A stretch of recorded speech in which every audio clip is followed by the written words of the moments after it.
presentation today will be on Fannie Lou Hamer. Fannie Lou Hamer was born on October the 6th, 1917 in Ruleville, Mississippi, the last of 20 children of Jim and Lou Ella Townsend. Her parents were sharecroppers, and although the family picked from 50 to 60 bales of cotton yearly, they had very little food to eat, often without shoes. Fannie went to school periodically until she reached the 6th grade.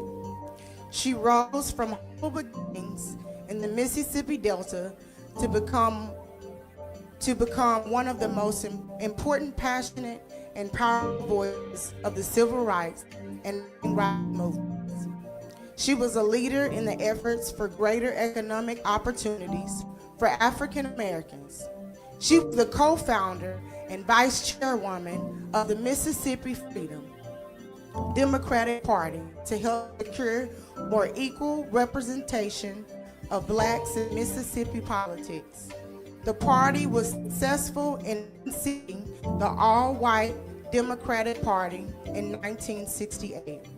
She was earned the title or descriptive name of First Lady of Civil Rights. In 1914, she was married Perry Hamer, a tractor driver, and they moved to Sunflower County near Ruleville and became sharecroppers together. They adopted 2 daughters because they could not have children. In 1961, Fannie underwent surgery to have fibroid tumors removed. Instead, without her knowledge or consent, she was given a hysterectomy. She was sterilized, led Fannie to research, and she learned that 3 out of 5 women from her community, Sunflower County, Mississippi, underwent sterilization without her knowledge and or consent. In 1962, Fannie Lou Hamer became involved with the civil rights movement. The Southern Christian Leadership Conference and the Student Nonviolent Coordinating Committees held a meeting in Ruleville, Mississippi on August 31st, 1962. Fannie and 17 others went to the county courthouse in Indianola, Mississippi, and attempted to register to vote. That's the day that Fannie ceased to be a sharecropper and become a civil rights activist. They were asked 20 questions, one of which was to copy and interpret part of the Mississippi Constitution. They all failed the test. Fannie warned them that she would be back again and again until she passed the test. On the way home, the driver of their bus was stopped by the police and fined $100 for driving a bus of the wrong color.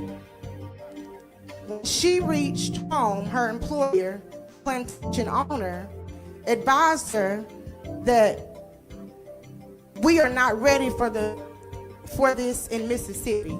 Fannie replied, I didn't register for you. I tried to register for me. That same day, Fannie and her family were forced to leave their home on the plantation. And the employer plantation owner took all the furnishing in their car. They went to a friend's house. 10 days later, 16 bullets were fired into that house.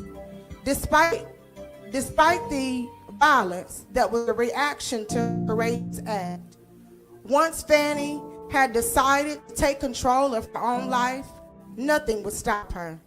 She was sick and tired of being sick and tired. And she was going to change things.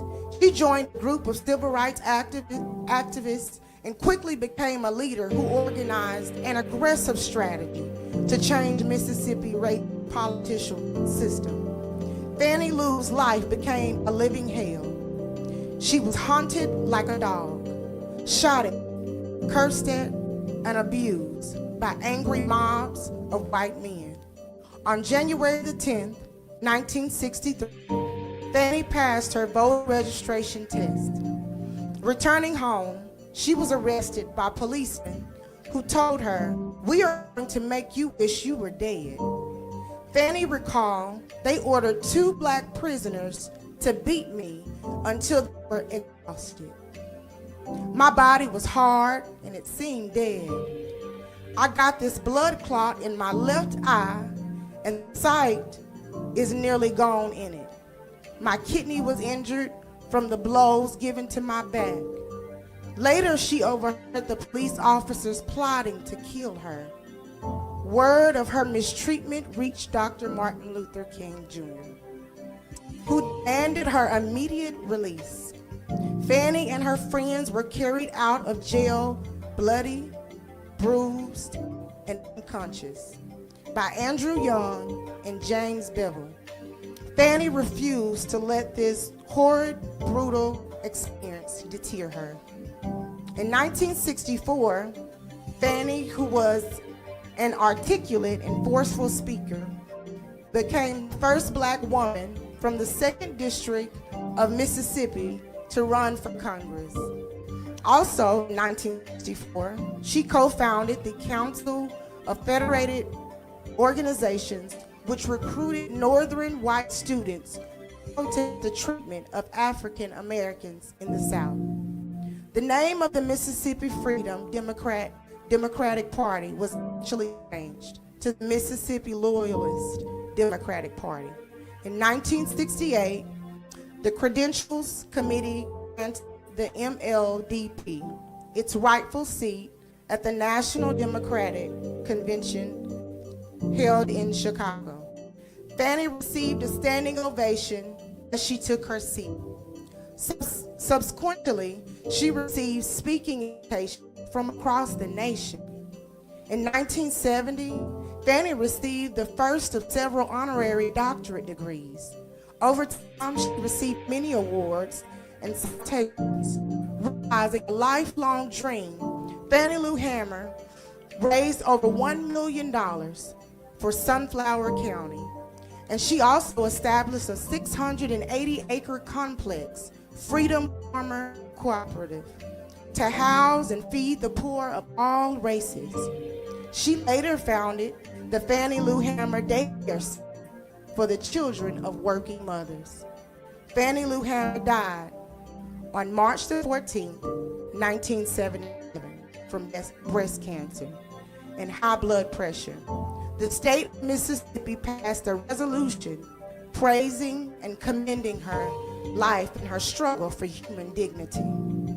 This year, on January the 4th, 2025, 48 years after her death, President Joe Biden awarded the Presidential Medal of Freedom, the nation's highest civilian honor, to Fannie Lou Hamer. September 1964, Fannie gave one of her famous speeches, "We're on our way," before a mass meeting held at the Negro Baptist School in Indianola, Mississippi. A few years of Fannie's quotes were, "Nobody is free until everybody is free. I'm sick and tired of being sick and tired. Hate will only destroy us. It will destroy these people that's hating us. You don't run away from problems. You just face them." Amen. Fannie Lou Hamer was partially disabled by polio and had very little education, but her spirit gave her something no college degree could ever provide: the determination to face centuries of Southern white oppression and demand that it ends.